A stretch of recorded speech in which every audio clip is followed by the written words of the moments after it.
الحمد لله والصلاة والسلام على رسول الله سيدنا محمد وعلى آله وصحبه ومن A great night, special night tonight. We have a great guest with us, a special and dear scholar from the UK. We all see him on YouTube. Today he is live with us, blood and flesh. Alhamdulillah, brother Hamza Tzortzis. The lecture will be about atheism and the scientific method. Anything that's related to that, inshallah, he might basically even go further and broader. So I'd like to welcome Brother Hamza, inshallah. And we'll start the lecture. We'll do like 45 minutes. And afterwards we can take some questions, alhamdulillah ta'ala. Again, this event is organized by the I3 Institute in cooperation with Anatolia Masjid here in this specific building. Alhamdulillah. Barakallah fikum, and without further ado, I'll let Brother Hamza, inshallah, go ahead. Bismillah. Bismillah ar-Rahman ar-Rahim. إن الحمد لله والصلاة والسلام على رسول الله. السلام عليكم ورحمة الله وبركاته. وعليكم السلام ورحمة الله. It's good seeing you all here. MashaAllah, tabarakallah, very nice big mosque, Turkish mosque. Alhamdulillah. Any Turks in the audience? Only one, two. Merhaba, nasılsınız? Çok güzel. Basically, I was told to give this talk about a few hours ago. So we drove from Guelph, and it was an interesting journey. I slept most of it, alhamdulillah, and a bit jet lagged. So today we're going to be talking about science, atheism, and related topics. And I think this is a very important topic for everybody, whether you're young, old, an aspiring parent, a current parent, a future parent, because these ideas are affecting the hearts and minds of Muslims, especially in the West. Because in the West, we have this idea of scientific rationalism. Now this doesn't mean science is a bad thing. Science is a beautiful thing. Science is something that Allah subhanahu wa ta'ala has given us. It is part of His rahmah, part of His mercy.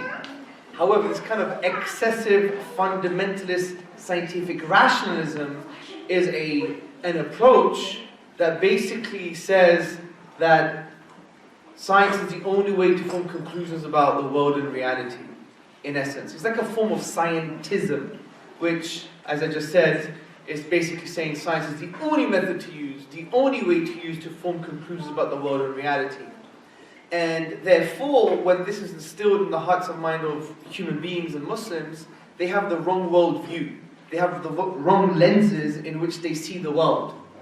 So we want to clarify this matter. And I'm going to do it in a way that doesn't refer to any Muslims, but refers to Western academics. Because the interesting thing about this whole fundamentalist scientific rationalism is that it's been popularized by some people. But the real knowledge, or the real academic reality, is that science is a limited, ever-changing method of thinking. And when we understand this properly, science can never deny revelation, can never deny prophethood, and can never deny the existence of Allah subhanahu wa ta'ala.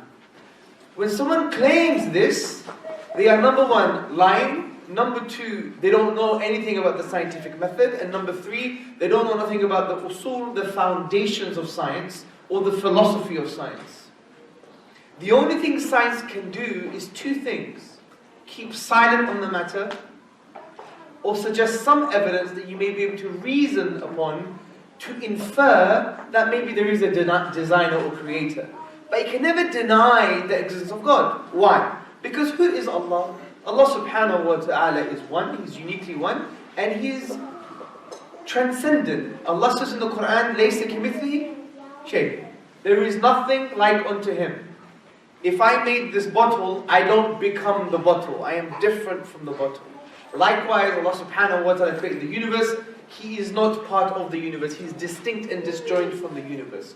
But yet, He is closer to us than our jugular vein via His knowledge. Now, from this perspective, science can't deny that truth, because it's outside of the universe, outside of the kind of physical cosmos, the physical reality. And science can only deal with physical things. And that's why science can never deny the existence of God. And for someone to claim such a thing, they are lying, irrational, know nothing about science. So I just want to quickly just summarize some aspects of the scientific method so you guys understand what science is. Science comes from the Latin word scientia, which means knowledge. And there's a very good summary of the scientific method by the famous philosopher Bertrand Russell. He said, science is the attempt to discover, by means of observation and reasoning based upon it, particularly you have observations of the physical world, and then you reason upon those observations to see if there's any connections between them. Essentially, science is understanding the connections between physical objects. Okay? Now, a lot of this material has been taken from my postgrad course in philosophy, and I've been doing a specialist module on the philosophy of science, so I'm not making this up. Now, the first point is that science focuses on the physical world, so it can only address questions concerning things that can relate to physical reality. For example, asking a scientist this question, where is the soul? What is the soul? What is meaning? These questions are outside of the scientific method. Outside of the scientific method. Even questions referring to consciousness are outside of the scientific method. There was a famous paper that was written by Professor Thomas Nagel. It was called, I believe, I've read it, but I forgot the title. It was something like, what is it like for a bat to be a bat? Basically, it was written in the 1970s, and he was referring to the subjective conscious awareness. That when I have some water, Bismillah, that was very nice. There is a inner subjective experience of me having this water. You can never know what that experience is. It's unique to me. I have an internal, unique, subjective experience, also known as a phenomenal state or qualia in language of neuroscience. But ignore that for a moment. The point is, we all have internal, inner subjective experiences. And science cannot understand that, because science is third-person objective data. The subjectivity is first-person subjective awareness. And therefore, science can never address this. If you were to understand all the neurochemical pathways in our brain, and you correlate it to the fact I'm drinking water, you will still never be able to find out what it's like for Hamza to drink water. So, science focuses on the physical world. And then he aims to explain the physical world. So science is a collective institution, wants to keep on doing lots of experiments on the physical world. Are you with me so far? Are you sure? Good.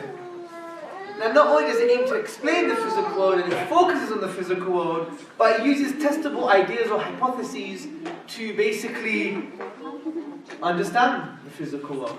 And for a testable idea or hypothesis to be testable, it has to logically generate specific outcomes. I repeat, for an idea to be testable, or for a hypothesis to be testable, it must logically generate specific outcomes. For example, here's my hypothesis. What is the effect of coffee on Hamza Tzortzis when he's jet lagged? What is the effect of coffee on Hamza Tzortzis when he's jet lagged? There are three possibilities, three outcomes. Number one, there is an effect. Number two, there is no effect. Rather, there's two outcomes.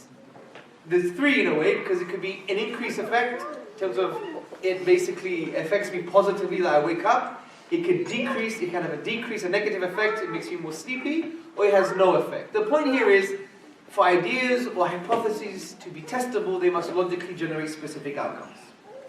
And not only do you have the ideas and the hypotheses, but you have to do the evidence. You have to do the science. You have to do the work. Preferably by many different scientists, in different contexts, so you understand the reality even better. So that's science in a nutshell, the science. Now, what are the limitations? Now, there are a few limitations I want to talk about. Number one, science is limited to what they can observe.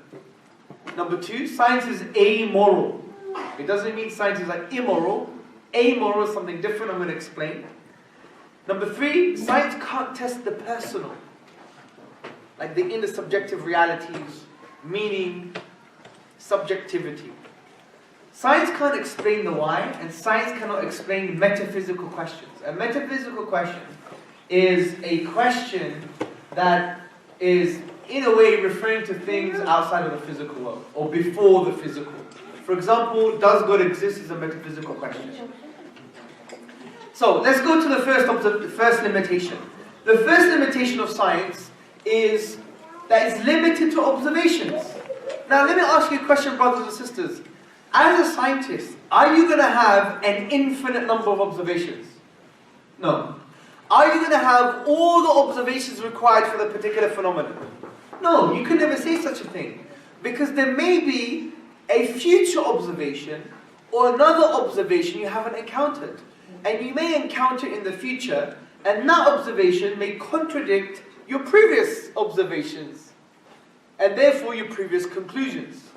We've seen this before. In the 1900s, we had a particular view of the universe, that the universe was a steady state. It was static, it had no beginning, no end. But now we know the universe is dynamic from that perspective. The universe is expanding. That changed because of more observations. That changed because of more observations. And those observations were understood because of new technology. So the point here is, you can never claim to have the total set of observations for a particular phenomenon. You may have another observation in the future that you haven't observed now that can contradict previous conclusions. Does this make sense? Good. So this is why even philosophers of science like Elliot Sober, in his essay called Empiricism, he says at any moment scientists are limited by the observations they have at hand. You also have other philosophers of science, Hugh Gulch Jr., in his Scientific Method in Brief, published by Cambridge, he said the most obvious limitation is that science will never observe, know, and explain everything about even science's own domain, the physical world. Also, science is amoral. What does this mean? This means that science cannot provide a basis, a foundation for morality. A foundation for morality. Because to use science as a foundation for morality, then morals cease to be objective and they cease to have any meaning. Because when we think of morals, we think morals are binding and objective. Not all of them. Sometimes we disagree. But generally speaking, there are some fundamentals like killing an innocent child. We all believe killing an innocent child is objectively morally wrong. And by objective, we mean it's outside of the limited opinion, outside of the limited mind, outside of the limited feelings, right? And emotions. So if that's the case, it requires some grounding. What is the source for this moral? What's the nature of this moral? And this is called moral ontology in the language of philosophy. But the point here is, science cannot provide a basis for objective morality. Why? Because what does science say? Science say we were just reared based upon certain biological conditions. If those biological conditions were different, our morals would be different.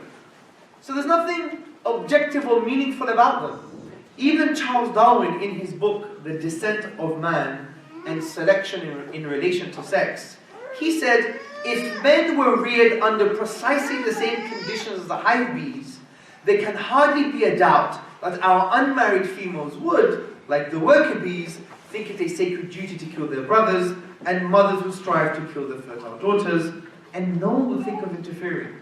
Likewise, if you take this logic, if we were to be reared under precisely the same conditions as the nurse shark, then we would think it should be okay to rape women. Because nurse sharks, according to National Geographic, forces themselves on their mates.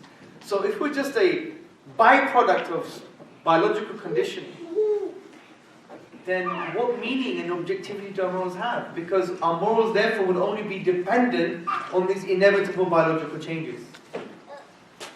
Another aspect of the limitation of science is you can't test the personal. You can't test the personal. Like even if you were to use words to describe personal feelings, you could still never find out inside them what that really means. Because words are vehicles to meaning. And a meaning is a reflection of what's happening inside you, that internal subjectivity. And that's why you'll never be able to find out what it's like for somebody to really be depressed, or what it's like for somebody to have a hot chocolate, or what it's like for Abdullah to fall in love, or what it's like for Fatima to fix her car, or whatever, right? The point here is, these are inner subjective experiences, and this is called the hard problem of consciousness in the philosophy of the mind. That they cannot access the first-person reality. They cannot access that subjectivity. They may find out some neurochemical firings in the brain and correlate them and see certain patterns, but they will never be able to understand what it is like for that particular conscious organism to be in a conscious state. And this is called the hard problem of consciousness. So science cannot test that person. Also, science can't answer the why. If my auntie baked you a cake now, as a scientist, you can find out what temperature was used, what kind of chemical bonds are in the cake, dipeptide bonds, van der Waals bonds, whatever bonds you have in chemistry. You can find so much stuff, even the ingredients, which is the science. But if I asked you, why did my auntie bake you the cake? How can you use science to find out the why? You can't. It's impossible. The intentions behind that cake, the only way you can find out is by asking her. So science can't really answer the why. Finally, concerning the limitations of science, science can't answer the metaphysical question. Meaning, does God exist? Like we discussed this already. But basically what we're saying here is that since science focuses on the physical domain, the physical processes, the physical empirical realities, then science cannot deny the existence of God. It's de-scoped, it's outside of the scientific method, this question. It could stay silent on the matter. It could suggest some evidence that you could infer upon to conclude there is a designer or creator, but it could never have any positive evidence to deny the existence of Allah. This is impossible.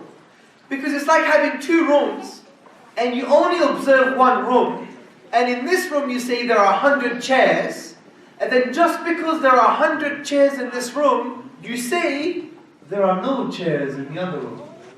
On what basis? So that's why science can never prove atheism, or rather science cannot deny Allah. Even the philosopher of science, Hugh G. Goetz Jr., he says to insist that science supports atheism is to get high marks for enthusiasm, but low marks for logic. Now I want to focus very quickly on the philosophy of science. I don't want to get too much detail. I could talk about the hypothetical deductive model, holism. I could talk about inference is the best explanation. I could talk about so much crazy stuff that would make you fall asleep. But let me just focus on one key thing, which is induction.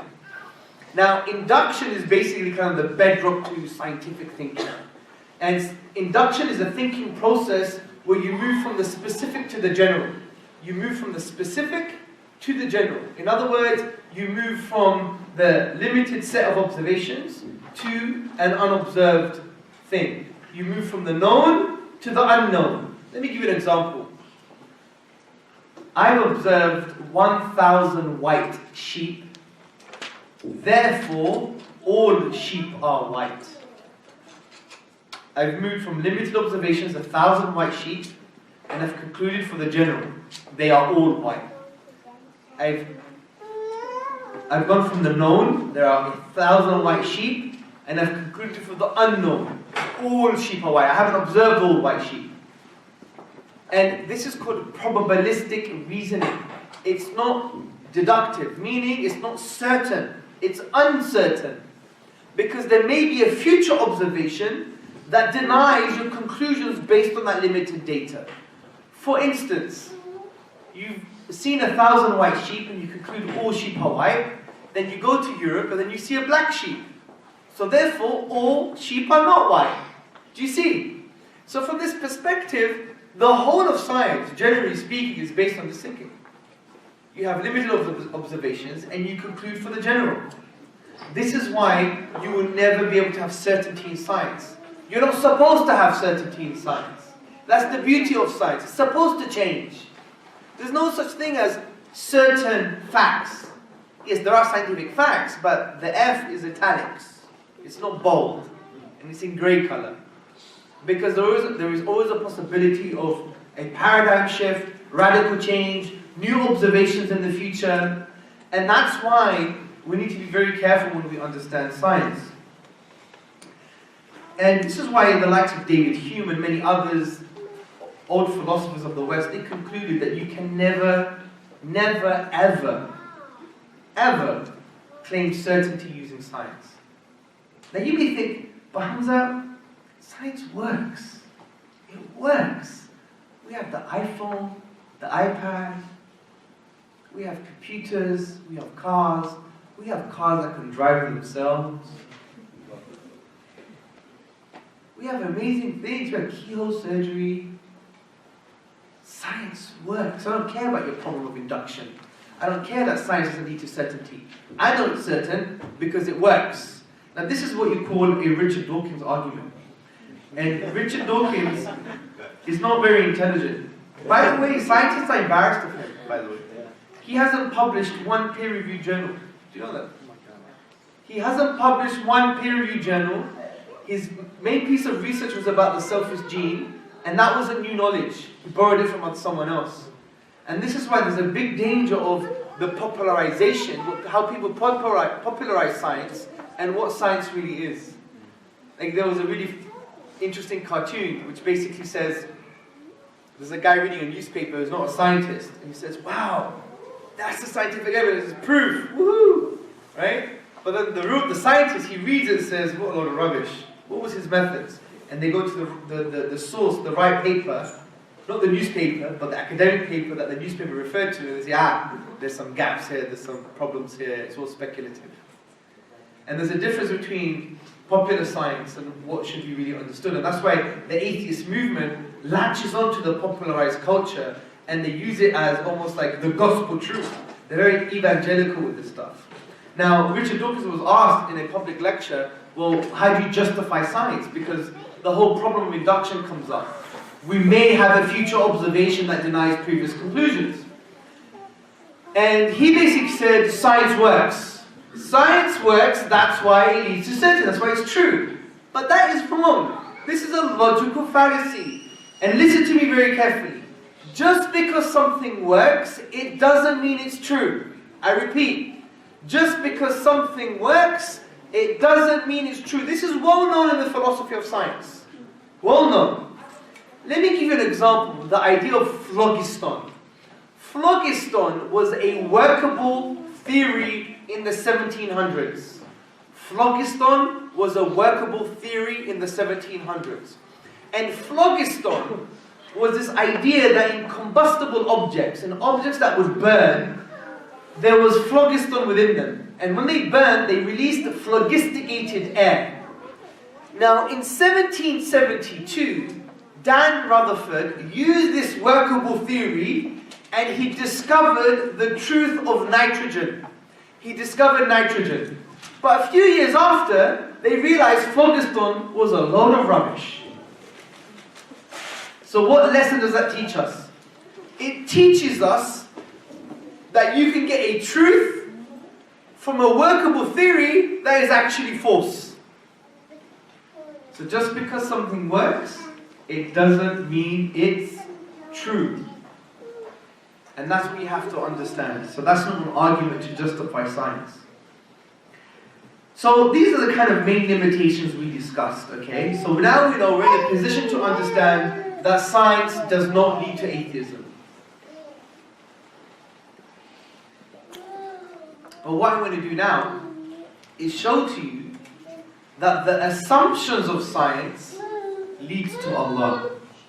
The assumptions of science leads to Allah. Let me explain why. In order for you to do science, you need two things, brothers and sisters. Because all theories, all approaches have assumptions. In order for you to do science, you have to do two things. You need two things. Number one, a mind that you can trust. A mind that you can trust. If you never trust your mind, you can't do science. Because you can't trust your reasoning upon the data. You'll always be in doubt.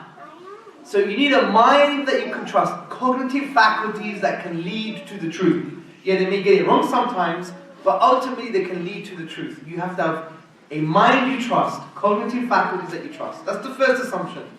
The second assumption is that you believe, and we believe, that the universe is intelligible. Meaning the universe has some form of order. It can be rationalized. It can be understood. So these are actually the assumptions of science. No one disagrees with this, by the way. From Dawkins to Hawkins to Krauss to a mouse. Everybody agrees that these are the assumptions of science. You have to trust your mind.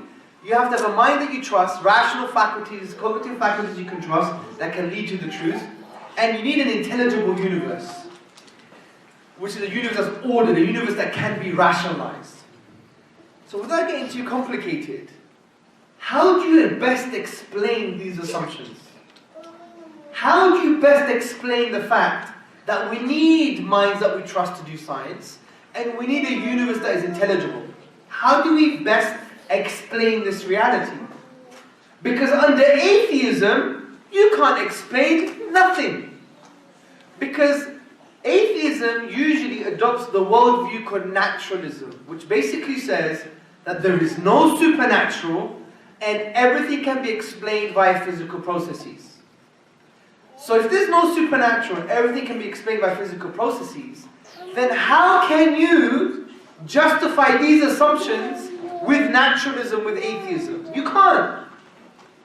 Because you're basically saying your rational faculties came about as a result of non-rational, cold, blind, random physical processes.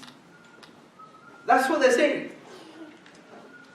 That's what they're saying. That your rational faculties that you trust, your mind that you trust, which is a necessary assumption to do science, just came from cold, non-rational, random physical processes. To believe in such a thing is like believing something could come from nothing. There is an Arabic saying that basically says, I cannot give you something that I don't have. I cannot give you something that I don't have. If I have $10, I can give you $10. If I don't have $10, I can't give you $10. So if matter doesn't have rationality, if matter is cold and non-rational, if physical processes are cold and non-rational, how can they give rise to rationality? How? Do you see the point here? So science can't even justify, rather not science, atheism and naturalism can't even justify the needed, necessary assumption to do science in the first place. The minute you open the door to the house of science, God is required. Because you need a rational mind that you can trust, a cognitive faculty you can trust in order to do science in the first place. How do you best explain these cognitive faculties? It can't be by naturalism that everything is explained by physical processes. Because from non-rationality cannot give rise to rationality.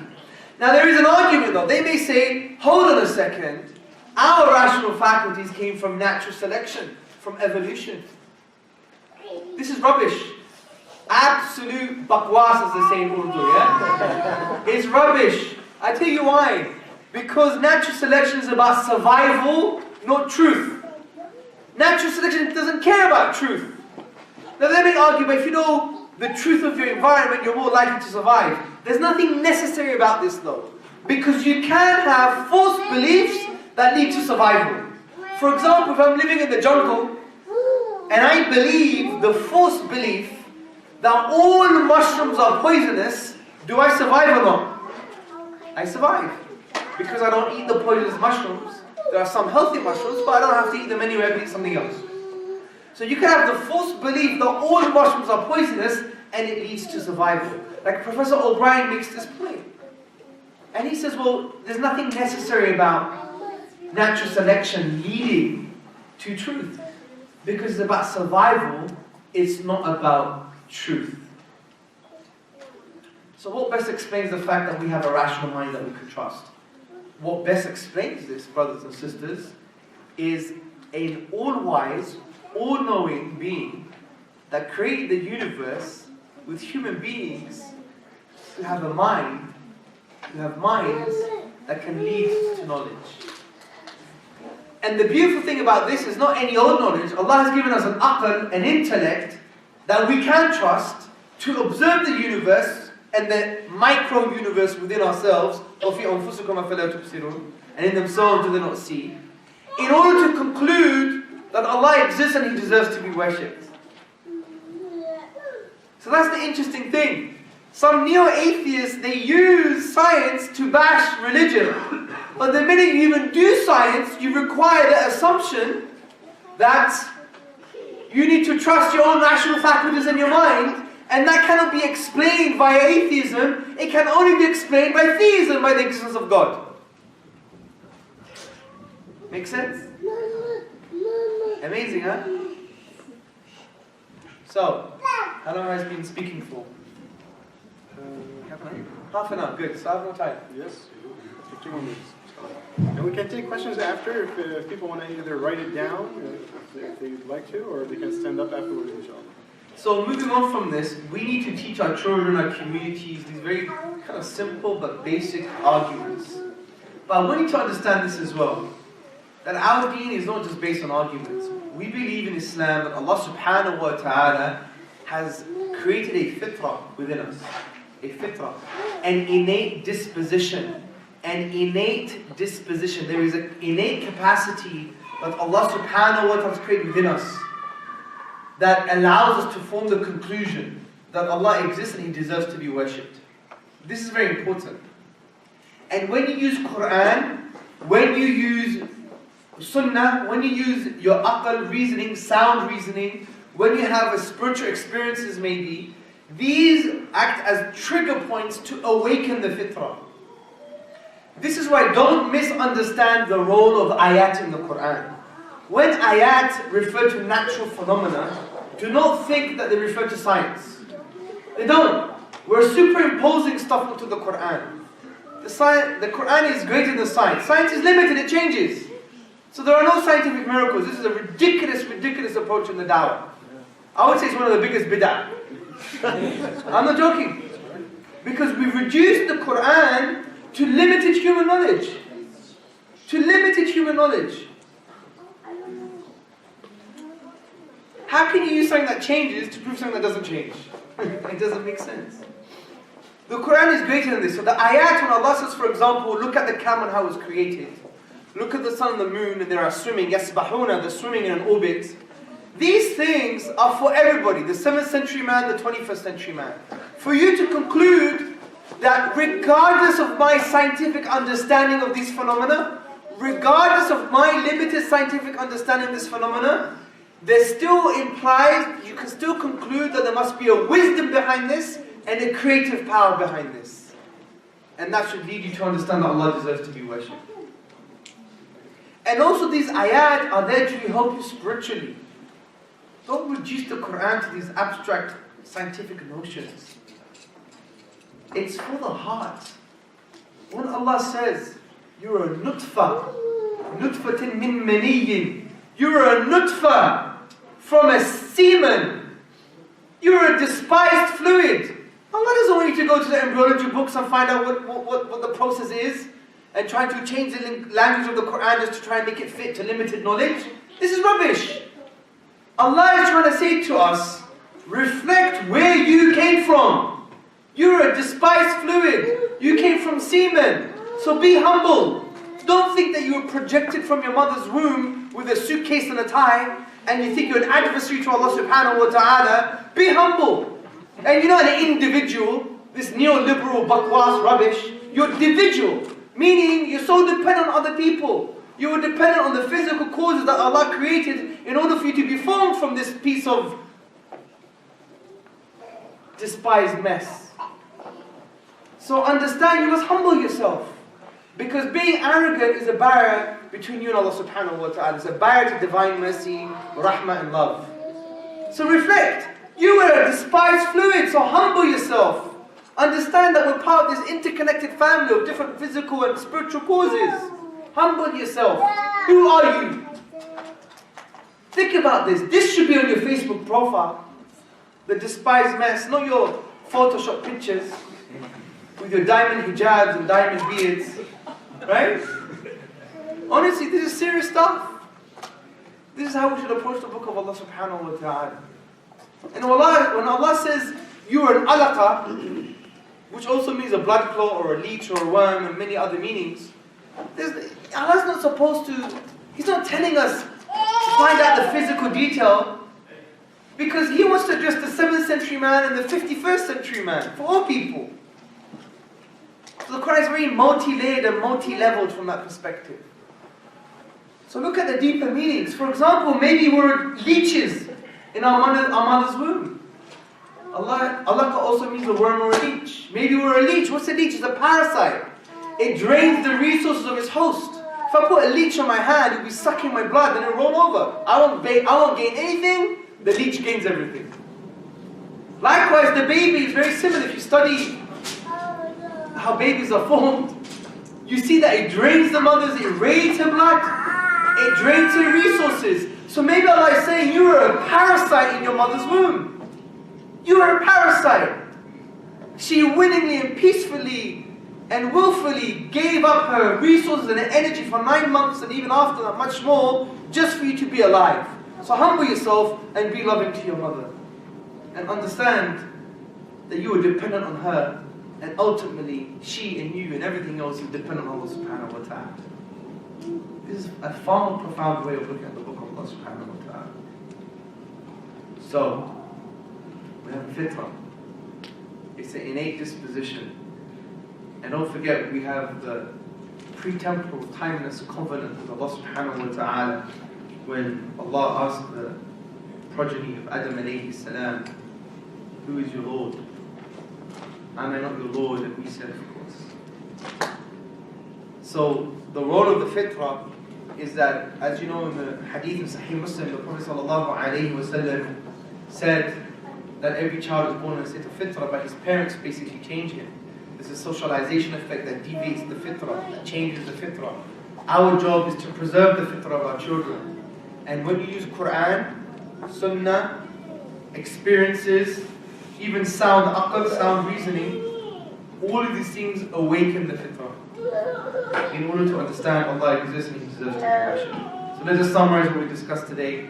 Number one, we discussed the limitations of science, the philosophy of science. It doesn't lead to certainty. It can't deny God's existence. Science doesn't lead to atheism. Even if it works, it doesn't mean it's true. And we discussed the fact that actually a key assumption of science is that you have to trust your rational faculties that they lead to the truth. What best explains that? Naturalism, atheism, or theism? We already explained that it can't be naturalism or atheism or natural selection, and it's theism. The minute you do science, you assume something that requires God's existence, that is best explained by God's existence. And then we ended by talking about the Quran and how to approach it, considering the ayat and focusing on the fitrah. So hopefully this has planted seeds in your heart and mind to take this further. And this is why this shouldn't be a case of that you have a spiritual insulin, spiritual diabetes rather. So you come here and this is your spiritual insulin, and you put it in your body and you feel great. After you walk out the masjid, it's the same. The aim of these type of talks is to plant the seed in your heart and mind so you can continue further. So you can do your own learning, research, understanding, discussions, speak to your ulama, join I3, you know. Is that a shameless plug? Or did I say it right? Was it right spelling? My tajweed bad, yeah?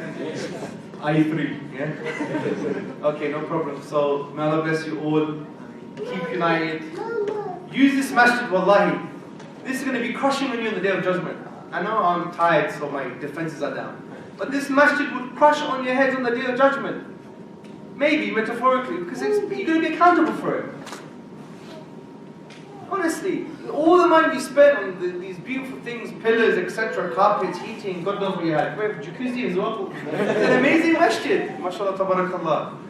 But you know, think about this. If the Prophet ﷺ was alive, and he was given money, and he was given the choice to add a nice carpet and some pillars, or to use that money for the da'wah, what would he do? You tell me. Do you have minarets, by the way? No minarets on this message. Ah, that's good. So you know, sometimes we build domes and minarets. It's a waste of money. I don't think there's any base in our Islamic tradition to have dome with minarets. Wallahi, the masjid of the Prophet ﷺ, you wouldn't even sleep in. You wouldn't put your dog in there. That's how messed up we've become.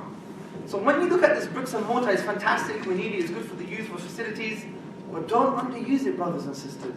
Use it, and if it's been underused, then account the committee. I'm not trying to create fitna here, by the way. You do it with rahmah and love. You do it with rahmah and love. And in privacy. I love you. We love you. You're our leaders. We want you to be our leaders. But you know, we've got such an amazing space. The sisters want to do private halaqat or something, or they want to do something here, or the brothers want to do something here. We want to do a da'wah course, or we want to, bring some non-Muslims for open day, an amazing hall here. Let's do some food. Let's do some exhibition. This is a perfect space. Use it. And it's very important to have that mindset. 80 years after the death of the Prophet ﷺ, and the death of the Prophet ﷺ, the ulama are united on the fact that the greatest calamity of the ummah was the death of the Prophet ﷺ. Now, 80 years after his death, where were we? We were in Multan, in Pakistan, and we were in Spain, spreading the peace and harmony of Islam. And it was 82 years after his death, sallallahu alayhi wasallam, that the Muslims decided to fix his mosque. It was still dripping with water. This means that the early Muslims had the right mindset. It wasn't about buildings and pestle and mortar and bricks. It was about developing people of substance. And yes, you need the bricks to develop people to keep them warm, especially in Toronto weather. But I'm trying to plant something in your head to understand the vision. Okay? And do with love, do with rahmah. As the Prophet said to Aisha, "Oh Aisha, be kind, be compassionate." If there's compassion and kindness in something, it elevates it. If you remove it, it degrades it. Anyway, Jazakallah khairan, man. Assalamu alaikum wa rahmatullah. Hamza, may Allah bless you, Jazakallah khair for this great speech and inspiring, mind-stimulating lecture. Now we're going to open it up basically for questions. If you'd like to ask questions, you can raise your hands. I might give you a couple minutes to basically start thinking about it. I might start with a question myself. So today in class, in the I3 class, in the Young Guy program, we were discussing just evolution and the scientific method and all that kind of stuff. And one of the questions that one of the students were asking, we had a long discussion about it, is how do you when you debate with an atheist, what would be the proper arguments to really discuss the whole issue of the evolution of species? Especially when we're talking about basically the apes to the human, or pre-human to human. And what is the scientific evidence that's there, and what is the theory from the science really there? That might be a big question to show inshallah. Bismillah, it's a very good question. Firstly, you shouldn't really debate anybody. Debates have their place in a certain social context, but generally speaking, you don't debate anyone, you have good discussions. Like when Allah says, and debate with them in ways that are best, jadilhum, debate with them in ways that are best, Jamakhshari said this is without any gruffness, with no harshness. Okay, it's very important to understand. Now, concerning evolution, firstly, evolution doesn't deny God's existence. Right? We have to understand this. Evolution doesn't have a foot in the door. It comes like millions of years after, or even billions of years after, right? Concerning the initiation of the cosmos, or, the foundational laws of the universe. Now, evolution is actually not a problem at all. If you understood what we learned in the first 10 minutes of this presentation, science is limited, the problem of induction, there may be a future observation that denies previous conclusions. If you understand this, and you know that just because something works, it doesn't mean it's true. Even if something has predictive power, it doesn't mean it's true, because many force theories have great predictive power sometimes, according to Professor Elliot Solomon.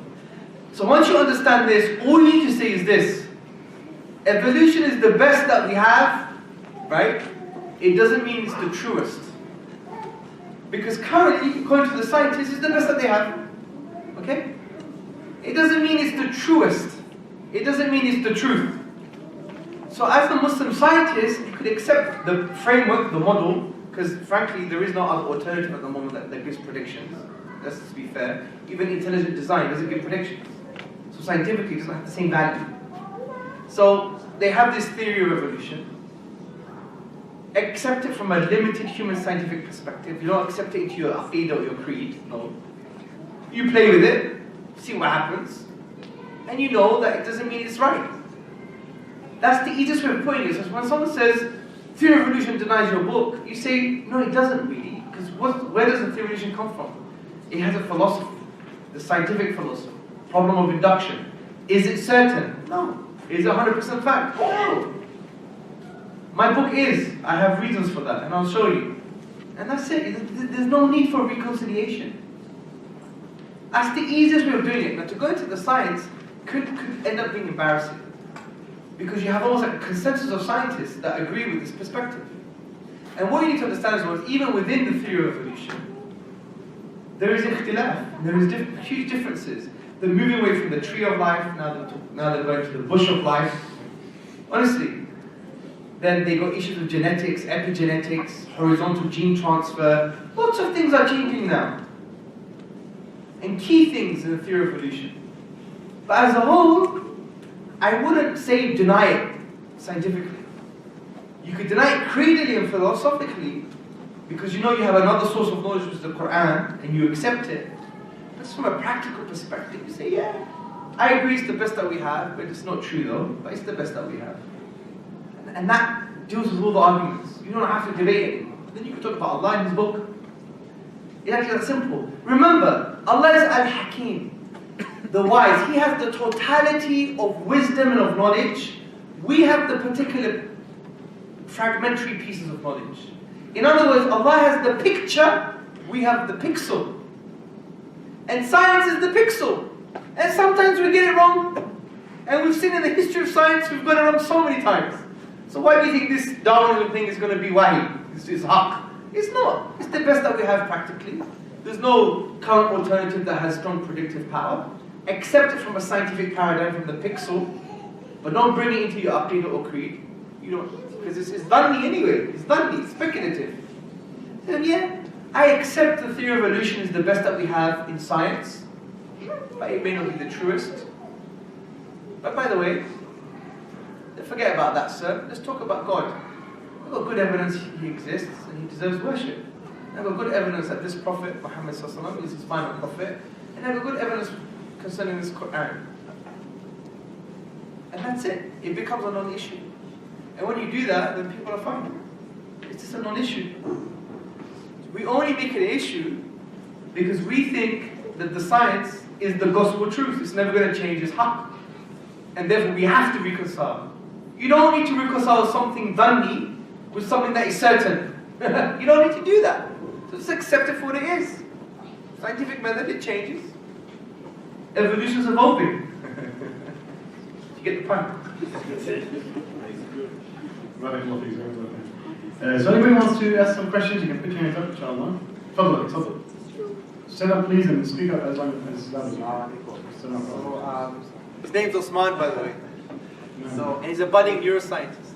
So on the same question, just building on that question, would you say that our problem is not really with, because science changes, but do you think that we as Muslims don't deny data, we don't deny, for example, the existence of a certain species or a fossil at a certain time, but it's more of the interpretive tools that science uses. For example, naturalism, materialism. So science, as we as Muslims interpret things based on Quran and Sunnah, with the belief that Allah subhanahu wa ta'ala exists and miracles exist.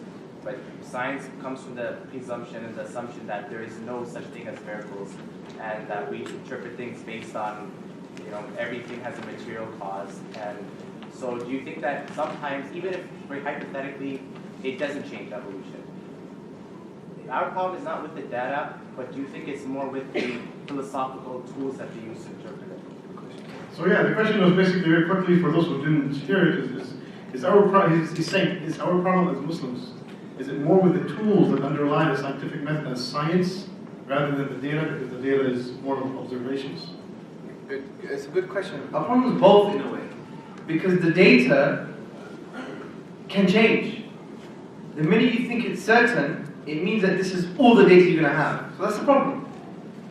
And yes, the problem is with the interpretive tools, because science has this thing called methodological naturalism, which basically says that you cannot bring in divine activity in any scientific conclusion.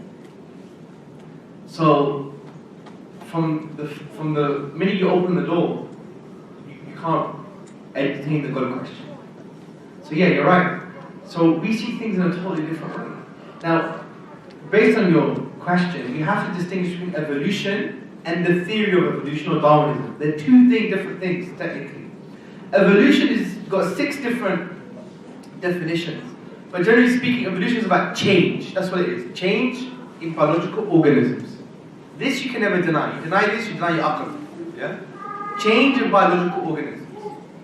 The theory of evolution is the mechanism that explains the change. We don't have a problem with evolution, we have a problem with the theory of evolution, which talks about other things like common ancestry and stuff like that. But evolution itself is just observed data. You see E. coli bacteria, and then they change. There's variation. There's genetic variation within that specific species. And that's it. There's nothing wrong with that. Because we see variation amongst human beings. He's black, he's white, he's grey, he's yellow, he's Turkish. I'm Greek. That's evolved into a Pakistani. Okay? So there's all these things. So you're right. So we do question the interpretive tools. But not only just the interpretive tools, we question the underlying philosophy behind the whole framework. Because it says you can't have any God in it as a scientific explanation. Which I think Muslims don't really have a problem with anyway, per se. Because Muslims have been always understood the world as understanding the causes, which are just the manifestations of Allah's will. So it's never been a problem. The problem is that we were more humble. We said Allah knows best, this is our limited knowledge. It's the limited data, and we have a limited mind to try and understand the data, but Allah knows better. That's it. It's actually as simple as that, really. So it's not an issue, it's a non-issue. I think we made it an issue because we presumed, we traditionally in the Dawah stole stuff from the Christian apologetics, the Christian Dawah, and it affected, and I did this as well in the beginning. We all learned. And we just basically adopted the wrong approach. But it's not a problem at all. Not an issue in any shape or form. Alright, well, take the next question, inshallah. Any questions from the sister side? Can you please stand up, inshallah? Maybe you want to come closer? On that note, like how brother said that we as Muslims understand when we're studying these things that Allah subhanahu wa ta'ala has created things like that and it's in that natural order. But as a student and like sometimes you have that will as a Muslim student to sort of give that seed of thought in their heads that there is the creator. How can you do that in that situation without directly getting them into how we would talk to Muslims that we would say, oh, there is a God, and you have to believe it. You can't really say that in a university setting, it's not politically correct. Okay. If you do want to, as a Muslim, give them that seed of thought, how can you do that? Sure, we got the question. So the question, inshallah, is as a student of science in the university atmosphere, how would you basically introduce the idea of God to other non-Muslim students in such a class? Yeah, I think the problem is the question. We shouldn't assume that it's politically incorrect to talk about God on campus. It's supposed to be freedom of speech, man. The whole point is you're supposed to have discussions on campus. Don't ever get a complex from this. We need to be leaders as an ummah, as a community, and say to them, isn't it interesting the minute we do science we have certain assumptions? One of them is we trust our minds. You can't use atheism to explain that. You can only use theism. Isn't that interesting? Like, oh, really? Yeah. Put that in your scientific pipe and smoke it. Yeah? So be assertive. We should jump out of these complexes that we have. Honestly. I mean, even in my postgraduate course, we have seminar sessions and we have these discussions all the time. Yes, I can't be assertive to the point where I want to refute them and eat them up, yeah? I have to be careful because I'll get chucked out. Yeah, but you can still plant the seed. Still tell them. I remember I even raised this question, well, how do you best explain the fact that you trust your rational faculties in absence of God? Oh, we have natural selection. Oh, that's very interesting. But isn't natural selection just about survival, not truth? And we could have false beliefs that lead to survival. And he was like, oh yeah, that's true. And I just changed the subject. Plant seeds. Just plant seeds. Just plant seeds. That's all you need to do. So there's nothing PC about it. And at your uni, do you have an MSA? Join the MSA. Do the work. I mean, I remember I went to McMaster before. I've been to, what's the other one? York. I've been to York as well. This was years ago though. What was the other one? I've been Bisons, yeah? I've been there, but it's before you guys go probably still get happy at that time. Yeah. Not you, Chef, of course. So, yeah, just join your MSA, do the work, do a dawah course. I3 have a dawah course. Just empower yourself. You know, make sure that you leave a legacy on campus. Don't only talk about a God's existence. That's just the beginning. To talk about the main factor, which is your whole life is to worship Allah. Teach people this. Because it would be a huge disservice to your brothers and sisters in humanity that you don't deliver that message to them in the best way that you can. There's many ways of doing it. Allah says that who is better in speech than the one who calls to Allah, does righteous deeds and says I am a Muslim. This is a really great dawah strategy for you guys in Toronto. So you call to Allah, you do the good deeds, and you link the deeds to the fact that you're a Muslim. You say you're one of the Muslims. So just do that. Just have a strategy for each MSA to focus on that in a compassionate and intelligent way. But life is about worshipping Allah subhanahu wa ta'ala. Not to worship your ego, yourself, or society. And you have to do this. Otherwise, how are you going to be empowered? You have to come together. Have to come together as an ummah. Our strength is in unity. Our strength is in unity. Because if you're divided and disunited on even very small petty things that are beyond you guys anyway, scholastic discussions that have nothing to do with you, just unite and accept differences and have bigger goals in mind, which is calling people to Tawheed, to the oneness of Allah subhanahu wa ta'ala. Barakallah feek. Khutbah yesterday was unity in the community. Exactly the same point. May Allah bless you. Barakallah feek. We'll take a question here first, inshallah, for the ayat. Stand up, please, so we can hear you better. So my question is about when it comes to hadith, especially non-mutawatir hadith, that contradict with science. Should we deal with them the same way we deal with the Quran, or should we make that the fact that they contradict with science a way to judge the authenticity of it? Okay, very good question. So now he's bringing the hadith here with hadith al-ahad. Hadith al-ahad, he's saying if it contradicts science, the non-definite hadith in terms of narration, if it contradicts science, what should we do? This is a very good question. Now, I'm only going to tell you what my chef told me. So this is not from me, and it's what I remember, and I may be wrong. So don't quote me, okay? Basically, in ilm al-hadith, you have a science called matan criticism. It's the criticism of the text itself.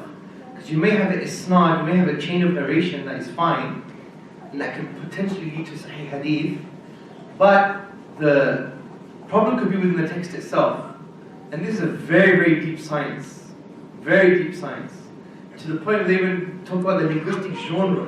There are some hadith that are narrated by, I think, 18 companions, and it's all fine, but it was suspended or rejected based upon the fact that the language is not in line with the corpus, with the general linguistic genre of the Prophet ﷺ, right? It's very deep science, and this is classical, by the way. This is part of our early tradition. Now, there is one of the conditions that if the matan denies, for example, known historical facts, then you know it's not a sahih hadith. I believe there was a sahih hadith, or rather the chain was fine, but there was a matan that basically said, matan means text, basically said that whoever sneezes is a liar. And then the ulama said, we know this is not true, so they just rejected it, based on matan, based on what the text said itself. Now the problem I have, and many ulama have, and I'm not putting my name next to ulama deliberately, that wasn't the intention. But the problem here is that you can't deny a hadith, in my view, just because there's a current scientific statement that contradicts it. Because you're assuming the science is a fact. And you could never say that. There could be a potential future evidence that denies previous conclusions. And what you should do first and foremost is something called reconciliation. In absence of that, potentially what some ulama would do is not to reject it, but to suspend it, saying we don't understand it. And many ulama would do this. They would say, it's a hadith, it's sahih, but we don't understand it. But to reject it just because you think something scientifically is true, that's ridiculous. That would open the door to hadith rejection on mutawatir hadith as well. Yeah, and it would lead to the rejection of Quran. And it will lead to modernism, lead to liberalism, lead to kufr, yallah. We've seen it. We've seen it in London and England, in lots of places. We've seen it. People have, it's slowly, the shaitan plays with a small hole and he makes it big, doesn't he? So just be very careful. But there is a precedent in our tradition where if some hadith go against, like, for example, direct observation, if a hadith said there are no trees on planet Earth, then okay, let's understand what this means. Try and reconcile, no reconciliation, then according to the ulama, you can suspend the hadith, for example. Yeah? But for it to be more complex theoretical stuff, like maybe on medicine, or maybe on theoretical stuff that requires more evidence and more reasoning, you cannot deny the hadith in any shape or form, because the science might change, even if you think it's true, and even if you think it predicts stuff. So the best that you can do is probably to suspend it, saying we don't understand it. And many hadith, by the way, you think they're scientific, they're not. That's the irony. That there's a famous hadith where the sun prostrates. Right? The sun prostrates. We all know this hadith. I get this question all the time. Oh bro, this is so unscientific. How does the sun obey Allah? How does it prostrate? And I'm like, you silly boy. Why on earth do you think this is scientific hadith? When was the last time you saw the sun with arms and legs and a head to do sajda? You don't know the kayfiyah, you don't know the howness of what's going on here. Some ulama say it's because the sun obeys the laws of Allah subhanahu wa ta'ala that He placed. Everything obeys the will of Allah. Willingly or unwillingly, right? So the point here is maybe it's the sun, the prostration is the obedience to His laws, for instance. Do you see my point? We superimpose a scientific paradigm, and that's the problem. And the problem with understanding hadith and Quran is the problem of bringing baggage to hadith and Quran. We bring baggage to it, isn't it? And that's why the people of ulul albab, the people of lub means basically coming to something with no previous baggage, with purity.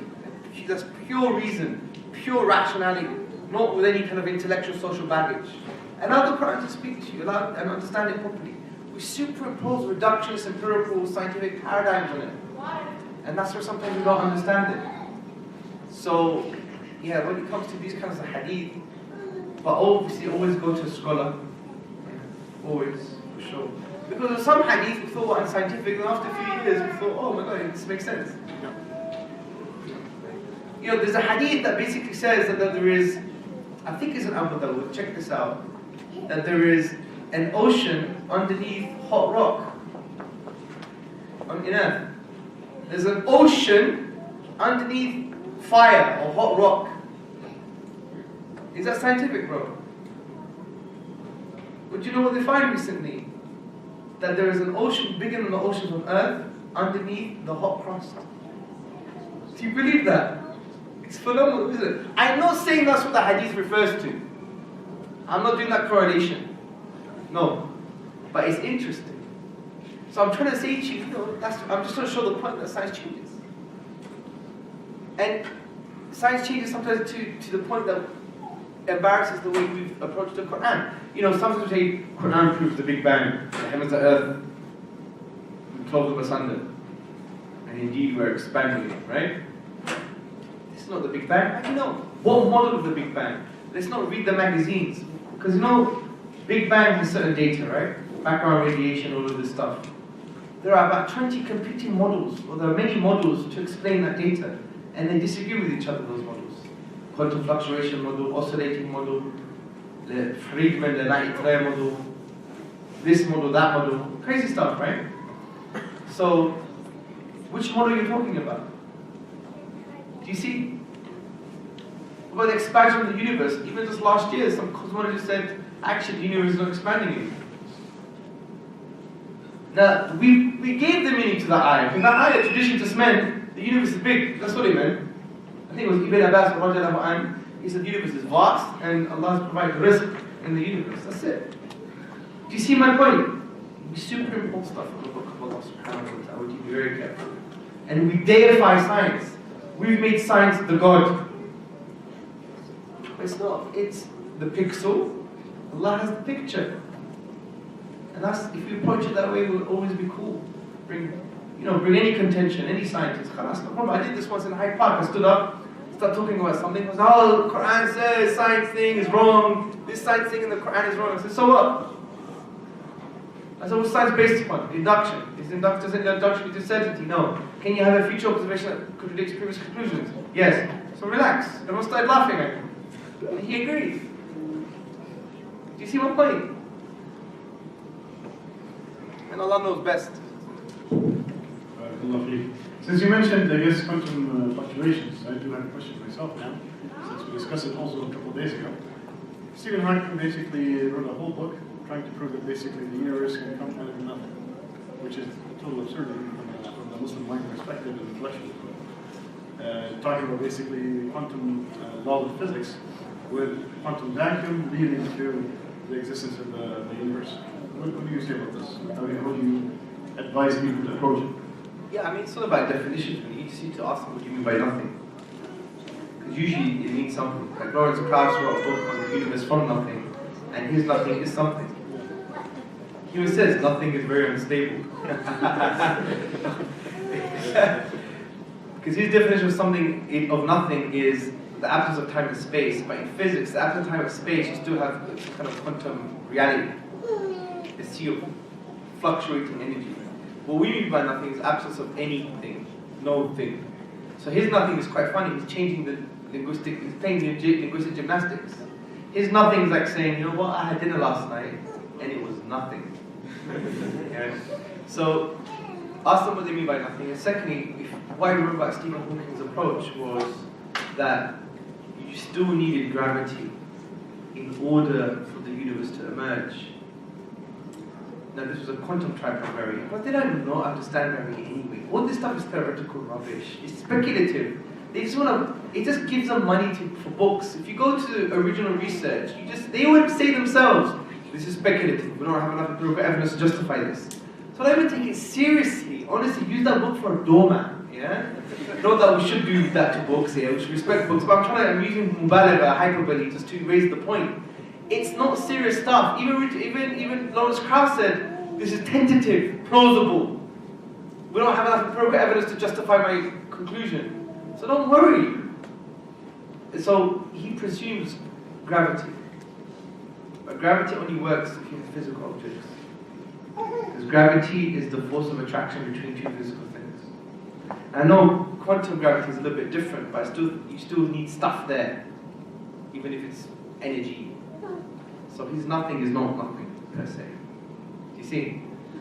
And that's what we just, have to be a bit more critical. I remember once when the Higgs boson was discovered, it was a particle that made up the Higgs field. And they used to call it the God particle. So in the popular magazines, the God particle was found. I got emails saying, my iman is low, bro. They found the God particle. And I'm like, you know what the Higgs boson was? It was a particle that was found that made up the Higgs field. The Higgs field was switched on in the early universe to give particles mass, apart from the photon. What's very interesting is, it took them a long time to find it. So they called it the goddamn particle. But because of how the media works, they shortened it to the God particle. So it had nothing to do with God. It was called the goddamn particle because they couldn't find it. Yeah, and what Muslims, we read on the newspaper and think, oh my God, what's happened? Because we've deified, it's like a conceptualization shirk. It's like the shirk of ideas. Like you've made this, you made the media into the sources of your wahi. You made these magazines the sources of your revelation. And then now you think revelation has to catch up? Well, find out what they said first. Go straight to the paper and you see it's usually always speculative. The question, I will take this first because we saw the hand first, inshallah. Again, I will take the sister question next. Go ahead. Sorry. I have two questions, if that's okay. The first question. One question, You're greedy with your questions. It's very short. Go ahead. One question. So the first question, is it possible if you can expand on the philosophy of science? And the second one, when it comes to epistemology and gaining knowledge, you have testimony and observation. If we say observation is limited, and it is limited, and we say testimony is only valid way of source of information unless it's mutawatir, that can lead to skepticism. So how can we cut that off from the source? Barakallahu feek. So which one do you want to take? I'll take the testimony. I need to understand your question first. So you're saying observation can be limited, and testimony is only accepted as certainty if it's mutawatir. And you're saying that may lead to skepticism. No, I'm saying like observation is limited. Yes. Because like Yes, I explained. agreed. And I'm saying testimony, if we want to take testimony as a certain way of gaining information, we're gonna have to take mutawatir testimony. Yes. I don't know how to say that. That's what I'm saying. It's called recurrent reporting. Yeah, and Yeah, so correct. that if somebody wants to be like a skeptic, he would use that point of view to say, oh, but unless it is something mutawatir, then we can say that this is 100% true or certain. Yeah, I personally disagree with it. I think you can have knowledge outside of the mutawatir tradition. It depends how you define knowledge. Remember, there's levels of certainty. Yeah. You have ilm al-yaqeen, haqq al-yaqeen, ayn al-yaqeen. You have different levels of certainty. The certainty of knowledge, the certainty of seeing things, the certainty of it being the truth because by virtue of its own existence. Yeah. So, these are grey areas as well because there is no difference of opinion on what is mutawatir in the first place. Was it 3, 5 chains, 6 chains? So, look, the point here is, when it comes to these things, don't expect, an angel coming down from the clouds and saying, I'm telling you Allah exists. It doesn't work that way. The problem is when you expect too much from human knowledge. That's the problem. We have limited tools, and with those limited tools, we can form good conclusions. That's how you should see it. And these are things to wake up what is already self-evidently true, which is the fitrah. Now, for you to now conclude skepticism is the right way, is the necessary conclusion from what you've just said, those skeptics are ridiculous. Because skepticism is actually a very self-defeating philosophy. Because skepticism says that there is no truth. Oh yeah? What about that statement? Is it true that there is no truth? So the minute they accept that statement, then they can't be skeptics anymore. They have to accept that there is no truth, and it's true. But you just said that there is no truth. But you have to believe it's true that there is no truth. Do you see my point? Also, if there were skeptics about the laws of physics, they could never build a building. You can be skeptical about the laws of physics, easily in philosophy. But if you did that all the time, you'd have nothing. You wouldn't move forward. You just stay in your home, do nothing. So skepticism is impractical and it's self-defeating. So I don't think that, and let me tell you something, it's all psychological. The minute somebody becomes skeptical because of theology and God's existence is the minute it has nothing to do with philosophy. Listen to me, bro. This guy needs therapy. This guy needs love. He needs coffee. He needs food. He needs shawarma. He needs a connection with you. Because if he's using skepticism excessively to deny God, then it's an emotional problem. You got him, bro. He's there, convinced, he's close. Because for all of his life, he uses rationality, common sense, normal reason, cause and effect, inferences. He uses all of that stuff for banking, for law, for his life, for getting married, for getting divorced, for having children, for buying clothes, for studying, for passing his exams, for driving in the car, for fixing his car. He uses all of these normal rational laws. But the minute God comes into question, well, we don't know, man. It's all skeptical. So he's got one yardstick for all of his life and everything, and another yardstick for God. What does that expose about this? That's why sometimes ikhwan and akhawat, brothers and sisters, don't think that it's always using reasoning. From experience, you realize, I'll stop here. I'm going to buy him a drink. I'm going to connect with him. Halal, yeah, of course. No, well, you can have a pint of milk, right? Kind of milk in the coffee shop. So, do you see my point, Sheikh? And then you see, when they get like that, then you should just throw some sakina, say, we've got him intellectually. You don't want to expose that, because you don't want to break his ego too much, and you want to remain humble. Just change the subject side and say, okay, I think I've planted the seed. Let's have some dinner, man. Let's connect. And then you see that, and you see that building trust is sometimes more important than even telling people about Islam. Wallahi, if you told someone, I don't know, that would be the best da'wah you can give them. Because many Muslims don't know how to say that, because we're mad. We think we're we should become quantum physicists overnight, biologists, physicists, philosophers, we know all the answers. This is rubbish. Just convey that which you know. Don't make things up. See, you don't know. If you don't know, ask those who know. Khalas. And building trust is so important. Absolutely important. The Prophet ﷺ had a mushrik in his house. A polytheist. He gave him 7 bowls of milk. And in the morning, he had 1 bowl of milk because he became a Muslim. I believe if the mushrik asked for 70 bowls of milk, I think the Prophet would have given it.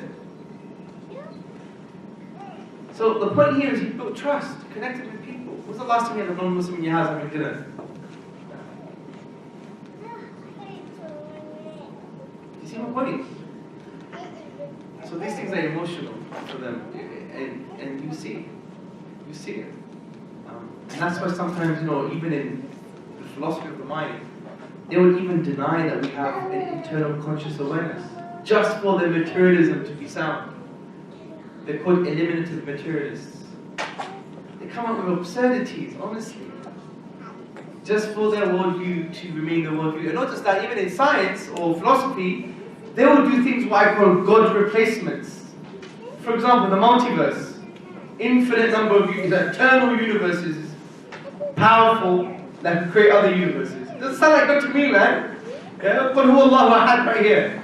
Or even in philosophy of the mind, they have this theory called panpsychism, that consciousness is everywhere. It created other consciousness. It's eternal. It's fundamental. Again, it's like a God replacement. And that's because of the lenses of their work. The secular academia wants to deny God. That's part of its project. And it's implied in its project. And I think it's changing now. Definitely. Before they rejected all metaphysics. Now it's creeping back in. And they may have to accept it at some point. And they will, but you just have to, every generation has its struggles. And our generational struggle is reviving our classical scholarship and contemporizing in a way that we understand. Because we're standing on the shoulders of giants. Al-Ghazali and others. You just need to contemporize their stuff. Al-Ghazali had good cosmological argument. He had a good spiritual argument as well. Al-Ghazali's later arguments were probably better. Meaning experience Quran and Sunnah, experience the teachings, and that would be enough. His one key proof for prophethood was that if you take all the hadith, 1,000 hadith, apply them, everything those hadiths say will come true in your life. In the experiential aspect of Islam. You even have Ibn Taymiyyah, who wrote his thesis essentially on the problem of evil, dealing with why is there suffering in the world? Why is there suffering in the world? And he said, because Allah is wise and everything is in line with a good, wise purpose. So we have lots of ulama that we're standing on their shoulders. And we need to humbly just contemporize what they said and maybe refine it a bit. So I'm just saying this to show that we're not alone. We have this tradition. We just have to revive it. I forgot the other question. Okay, we'll take one more question. Yes. So 2 more questions. There was a sister who raised her hand first. Anybody wants to go from the sisters? Go ahead, Linda. Okay, so my question is around, atheism is relatively easier to debunk. But what about when you approach people that do believe in God? So God exists, so the concept of deism that he doesn't exactly have. He exists, but he's not... The absentee landlord. Yeah, he's not because, I don't know, there's not that sense of perception of God really, intervening in life. How do you explain, how do you debunk deism? Not even agnostic, basically. You're saying you do believe God exists, God's there, he's distinct from us, he is one, but he has nothing to do with the planet, and he's not intervening in life. Very secular. He's... Alright, very lovely. The way I would address this really is 2 ways. Number one, actually just one way. Just show them the Quran. And that's it. They just need to know who Allah is. That's it. Yeah, but they don't believe in that book, so why? Yeah, no, so show reasons why they should. That's the point. Let's give one reason. Yeah, there's a few reasons, but you need to understand the first point, which is to solve this matter is to make sure that they understand that this book is from Allah. Once they know it's from Allah, then whatever the book says is going to be true. It's like spiritual algebra. If God said X, what's the truth value of X? It's true. X is the unknown, right? Put anything in there. If God says something, then it's going to be true. So you need to say to them, I believe this is what God said. And here are my reasons. There's many reasons. The linguistic miracle of the Quran, the unique structural features of the Quran, the reveals lost knowledge, so many different things. And when you start learning about that, about the book of Allah subhanahu wa ta'ala, including its spirituality, its impact and everything else, you'll be able to say, look, this book is from Allah. You can't be a deist anymore because you know He's announced Himself to mankind. Do you see? Now, there's a good book that you can read and you can share it with your non-Muslim friends. There's an e-book version. If you go to onereason.org/Eternal Challenge, you could download the book. It's a new book that discusses about 6 to 8 arguments why the Quran is from Allah. So go to onereason.org. Okay, onereason.org. We'll take one more last question.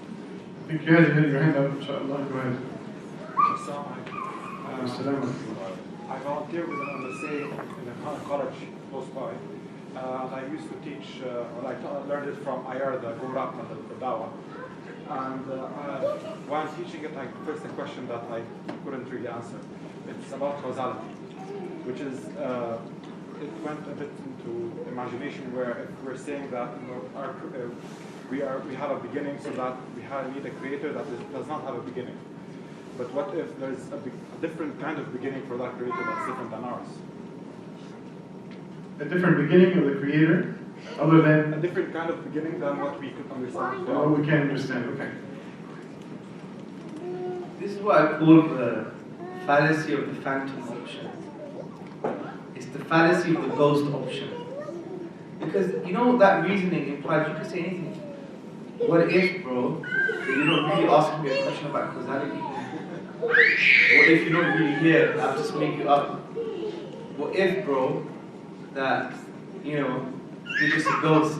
What if, bro, that you're just an alien from Mars that's been designed as a human, that's trying to manipulate my mind? What if, bro? That's how I reply to stupid questions. Because think about the question, bro. What if there's a different type of beginning? He's basically saying nothing. What do you mean by different type of beginning? I don't know, it could be different. Okay. Maybe you're different. Yeah. Do you see my point? Some things shouldn't even be responded to. So we think we have to answer everything. Like one atheist said to me once, what was God doing for eternity before He created us? I'm like, what kind of stupid question is that? I said, you didn't know me for 35 years. You just met me now. Just because you didn't know what I was doing for 35 years doesn't mean I didn't exist. Do you see my point? And he said, oh yeah, but I know you more than I know the Creator. No, you don't. You just met me. God, He's giving His names and attributes. You never know my attributes. Yeah? You see, so some people just say, just tell them to shush. So if you think it's a valid question, good. When you wake up from your intellectual coma, let me know. Because some are intellectually comatose. They're walking, but they're automatons. They're automatic biological robots. They just don't think. It's a different kind of beginning. What does that mean? I don't know. It's like saying nothing is something. What does a different type of beginning mean? Because you're still implying a beginning. Whether it's different or not is irrelevant. Because the difference maybe applies on the how it began. So you're still referring to the beginning, still back to the same question. You can't have an infinite regress of thoughts. Just break down the words and analyze. It's like when people say, oh, if God's so powerful, can He create a stone He can't move? And I usually say to people, yeah, He can create a stone He can't move and He can move it. Stupid questions require stupid answers. Because you know the question, can God create a stone He can't move? It's not actually a contention against Islam or God. Because what he's saying, it's a paradox. It's a meaningless statement. He might as well have said that to you in Chinese. Because what he's saying is, an all-powerful being is now not an all-powerful being. Because can God, who's all-powerful, create a stone that He can't move? Can He be not all-powerful? But in the sentence, you require Him to be powerful. And then you're negating Him by saying He's not powerful. You It's a contradiction. It doesn't make any sense. It's an oxymoron. It's like saying, can you have a square triangle? Wait a minute, a square is 4 sides, a triangle is 3 sides. You can't have a square triangle, man. So by definition, Allah is all-powerful. So whatever He does is in line with that. That's the point. It's just simple. You see my point? So just say to them, if you don't know what you mean, then you can't raise it as an option.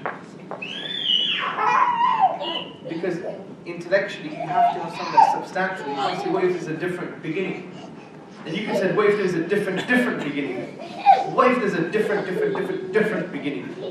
You can make things up, right? You can just make things up, then you would have no conversations. Tell them to be rational. It's the most rational approach to the situation. Even if you say there's a different beginning, maybe you're referring to there's a different how things begin, you still imply a beginning. If that's the case, that can't be the case because you'll have an infinite regress of causes, which is impossible. So therefore there must be an eternal cause. Jazakumullah khair, may Allah bless you and bless all this effort, inshaAllah. This was the last question, inshaAllah. Should we take one more? Go on. Go ahead, because you raise your hand before. Go ahead. So my question was about the Quran. How can you A little bit louder, inshallah. Sorry? A little bit louder, inshallah. Yeah. So my question was about the Quran. How can you prove for Christians who went far from their religion because of the contradictions in the Bible? How can we prove for them that the Quran is unchangeable and it's a miracle and it's not like the Bible? So how can you prove basically the Quran is a miracle and unchangeable? Onereason.org. Honestly, just download it on your phone. Do it right now. I can do it now. I know Shaitan plays with us. If we don't do it now, you won't get it. Go to onereason.org and download the book. And you have all the answers. Very well written. It goes through preservation of the Quran. It goes through linguistic miracle. It goes through the structural miracle. It goes through the coherence. It goes through its relevancy. It goes through the fact that it reveals us knowledge. It goes through the impact of the Quran. It goes through the spirituality of the Quran. It goes through God's existence. You got everything there.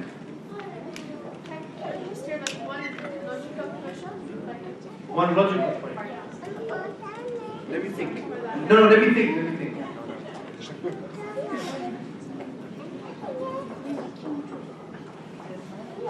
Okay. So one interesting point about the Quran is that every single chapter in the Quran has a unique structure in the way that it has been structured thematically. And you don't need to know anything about the Arabic language to appreciate this. You could just read it in English and you know there are themes, and it's structured in a thematic way. Now what's interesting is that if you take one chapter, you can analyze its structure. For example, Surah Al-Baqarah. That's the largest chapter in the Quran. It was revealed over a 9-year period, specifically for 2 years. More intensely over 2 years. And many of the ayat were revealed for specific times and places. What's interesting about Surah Al-Baqarah is that you have something called ring composition. The way the themes have been structured is like in the ring shape. And ring composition, there's different forms of ring composition, but one form is if you put a mirror in the middle of the text, what's in the beginning of the text is mirrored thematically in the rest of the text. And Surah Al-Baqarah is like that. Okay? So I don't have the board to write, but you have, say, ring, you have a middle theme, where the mirror is supposed to be, then each theme is reflected. So it's a ring composition. And what's interesting, if you look at the middle theme, it's about the present, the changing of the Qibla. Previous to that, it's about the past, after that, it's about the future. And each ring has a ring within it. So one ring has another ring, which is the famous ayah, 255, ayah al-Kursi. And that has a ring structure. If you analyze, it's a shame we don't have a board, but if you analyze ayah al-Kursi, you have a middle theme. He knows what's before them, what's after them. Right? It's the middle theme, and it's interesting before them and after them. And each verse mirrors each other. One's about Allah's creative power, His will, His doesn't time him, no, He doesn't sleep. Yeah? It's a ring. So there are ring structures within ring structures. That's why I say to brothers that you should never give your wife any mahar. Just give her Quran, because you have rings within a ring.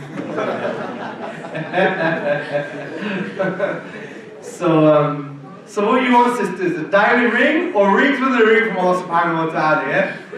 Okay, but I didn't give you the argument. So the argument is, because many other literature has ring composition, doesn't mean it's a miracle. But the reason this is interesting is because Surah Al-Baqarah and the whole of the Quran was read over 23-year period for specific times and places. Yet it has this amazing ring composition, this amazing thematic structure. And yet many of these verses were for future times. Many of these verses were for specific times and places.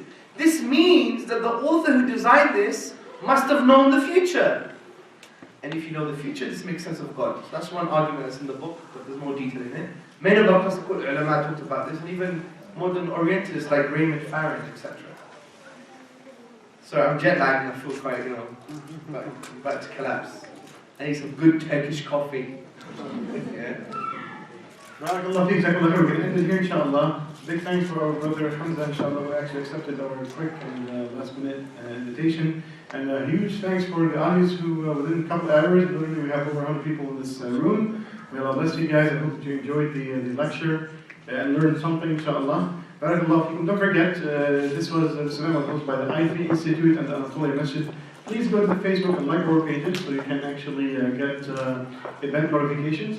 Barakallah feekum again. Sallallahu ala rasulil kareem wa atba'ana alhamdulillah wa alamin. Barakallah feekum.